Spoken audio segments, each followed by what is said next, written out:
जय हिंद साथियों। आजकल उत्तराखंड के जोशीमठ, जिसे ज्योतिर्मठ भी कहा जाता है, इस शहर की चर्चा, नगर की चर्चा पूरे देश में है।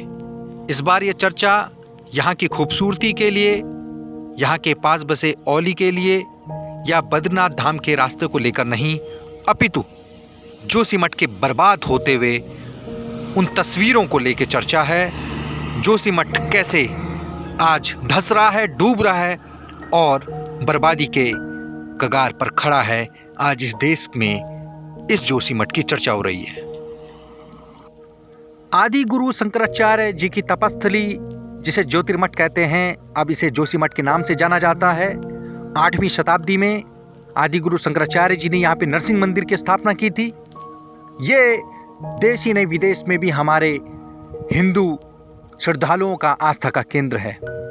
लेकिन आज जोशीमठ बर्बादी के कगार पे खड़ा है, जिसकी अहम वजह यहाँ के लोग तपोवन विष्णु घाट जल विद्युत परियोजना को मानते हैं। वर्ष 2010 में उत्तराखंड की भाजपा सरकार ने 500 मेगावाट बिजली के उत्पादन के लक्ष्य के लिए यहाँ पर एनटीपीसी को इस प्रोजेक्ट को दिया था।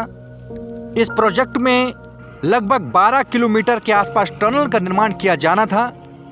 लगातार होती टनल निर्माण में देरी, प्रकृति के साथ छेड़छाड़, विस्फोटकों का लगातार प्रयोग करते रहना एक अहम वजह बनी है जोशीमठ का लगातार धंसना। सन 1976 में भूगर्भ वैज्ञानिकों ने अपनी रिपोर्ट में जोशीमठ के भविष्य में धंसने की चिंता को जाहिर किया था।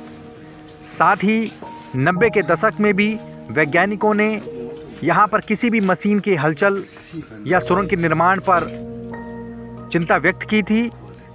और 3 महीने पहले ही राज्य सरकार को भूगर्भ वैज्ञानिकों की रिपोर्ट पेश की गई, जिसमें साफ बताया गया कि लगातार अगर यहाँ पर मशीनों का चलना जारी रहा, विस्फोट करना जारी रहा, सुरंग का निर्माण जारी रहा, तो जोशीमठ पूरा शहर भूस्खलन की चपेट में आके जमींदोज हो जाएगा, बर्बाद हो जाएगा। और इसका मतलब है कि भगवान बद्री विशाल की यात्रा का मुख्य पड़ाव, जहाँ 6 महीने भगवान बद्री विशाल की पूजा होती है, वो पवित्र धाम बर्बाद हो जाएगा। भूगर्भ वैज्ञानिकों की लगातार दी जा रही चेतावनियों के बावजूद, घरों में पड़ती दरारों को देखने के बावजूद, लगातार जोशीमठ के शहरवासियों के धरना प्रदर्शन आंदोलन के बावजूद टनल का काम नहीं रोका गया। डैम का निर्माण कार्य लगातार जारी रहा। अब जोशीमठ ऐसे कगार पर खड़ा है जहां से वापस लौटना बहुत कम दिखाई देता है। लगातार पौराणिक मंदिर भर भरा के गिर रहे हैं, रास्ते खत्म हो रहे हैं, जगह जगहों से पानी का रिसाव जारी है और अब सरकार की नींद खुली है। हजारों परिवारों के सामने रोजी रोटी का संकट है, आर्थिकी का संकट है, भविष्य की चुनौतियां हैं और सबसे बड़ा प्रश्न जोशीमठ के अस्तित्व का संकट अब सबके सामने है। राज्य सरकार मौन दर्शक बनी हुई है।